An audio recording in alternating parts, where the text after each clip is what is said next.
Hey everybody, what is going on? It's Jason with the Boardgame Mechanics, and today I want to talk about one of my favorite board game artists, and that is Weberson Santiago. Now, we've talked about him on the podcast. He was on my favorite artists list episode that we did, one of my favorites. I think he was my favorite. But in this, I wanted to talk about his art from games that I've seen or played or own and rate them from my least favorite. I don't want to say least favorite because they're all awesome, but the lowest to my favorite. Now, the bottom 3, 7, 6, and 5 are in the bottom 3 only because I don't own them. I wanted to rate the games that I own higher, and that's what I did. So, let's get started. Number 7 is the re-implementation reprint of Coup. Now, we have the Coup box that's like silver and has some crazy like cyberpunk looking lady on it. But his box is white. It's got this awesome outline of a person on it. I've looked at the back. The cards look amazing. I've never seen the cards of this one. I've only seen the box in the back. But it's Weberson Santiago and I love it. It's fantastic. It looks good. It's Coup. It's a good game as well. So, if you want to upgrade yours to a better version, which I'm thinking about, check out Coup with the Weberson Santiago art. Number six is a new game. I don't know if it's out yet or it will be coming out, but it's called Sea Dragons. And I don't know anything about this game. I've literally only seen the box, but it's a fantastic box. It's an adorable little like dragon in the water. I think it's red. I'm not sure. I'm going from memory, but you'll see the box on the video here. And it looks fantastic. It looks just like all of his other art. It's super consistent with Weberson Santiago. You can tell it's him by looking at it. And it's just fun. It looks like a fun game as well, but again, I don't know anything about it other than the box. And the box has me sucked in. So, my number 6, Sea Dragons. My number 5 is another game that I'm not sure if it's out yet or it is out recently, but it's called Kelp. And this one has an awesome octopus on the cover, I believe. Again, I'm going from memory. You'll see the box here. And this one just really sucked me in. I saw this box cover about the same time I saw another one that we'll get to in a second that I actually own. And it just made me want to play this game. Again, I don't know what the game is. I don't know what this, anything else about the game. I don't know the rest of the art. I haven't looked at the game a ton. When it comes to his art, I like to just get it and look at it and experience by opening the box. So I haven't really spoiled myself by looking at some of the pictures of the game, but the box cover of this one is fantastic. I love his like creatures and animals. He's been known from doing like characters and stuff, like people, but I love the animals that he's been doing on these last couple. They look amazing. So my number 5 is Kelp. Number 4. All right, so now we're moving on to games I actually own. So we're going to go 4, 3, 2, and 1 of my favorite art from Weberson Santiago from the games that we own. So let's get started.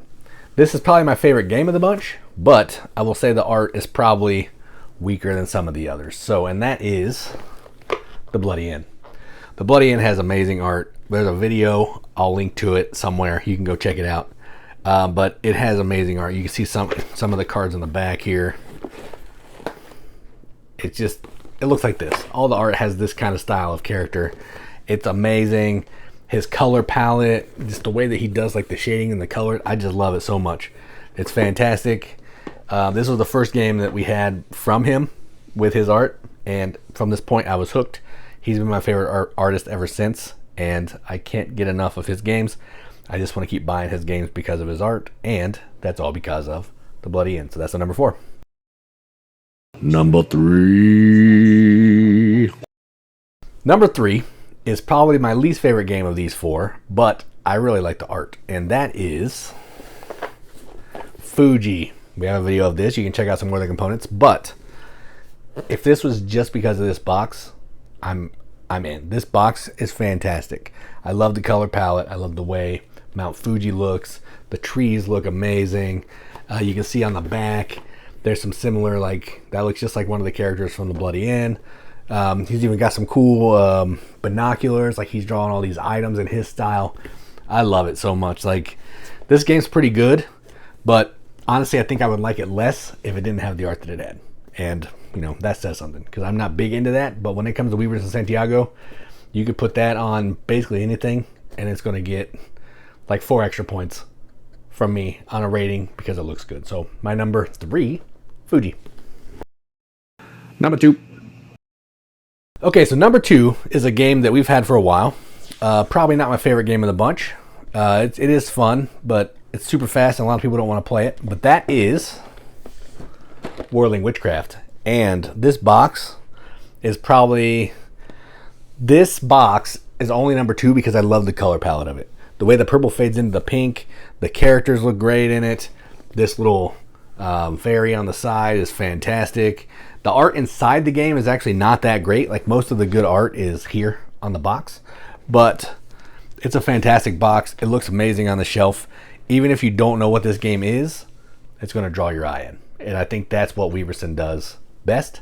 And this one is no exception. So my number 2, Whirling Witchcraft. Number 1. So no one should be surprised if you've seen our channel at all. If you've watched our channel, this was a game we covered recently, and I've recently just played it again from All Play, and that is Sail. This box, oh my goodness. This is one of my favorite box covers of all time. I just wish it was bigger. The box, not the game. The game's fine. I don't really want the box to be bigger, but I want this picture to be bigger so I can hang it up on a wall because it looks amazing. It has fantastic art. Let me get some of the art out because this one needs to be looked at. It's the number 1 after all. We can spend a little more time on this one.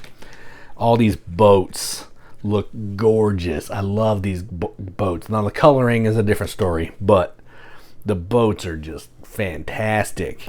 The pirate characters. Let's show you some of that. Oh, look at this Kraken card. This is like a Kraken card under the sea. Just some awesome sea decorations. Pirates.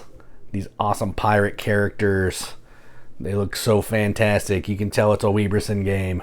Love it so much. Yeah, this has my favorite Weberson art, hands down. Actually, there's probably Kelp might be up here if we get that game. But again, I don't have it, so I don't know what the other art looked like. But the box is fantastic. But this one is incredible. I just want to stare at this all day. I want to take it to work. I want to sit it on my desk and just look at this picture because it's amazing. Call me a Weberson fanboy, so be it. He has some killer art, and they're usually accompanied by fantastic games as well. And Sail is definitely up there. Bloody End's probably a more fun game to me, but this one definitely looks better than Bloody End, and I love it so much. So my number 1 is Sail. So that's just a quick rundown of some games that we like with good Weberson Santiago art. And that's it. Not going to belabor the point. I'm done. Let's move on. That's the list. Thanks for watching. Jason with the Board Game Mechanics. And as always, keep gaming.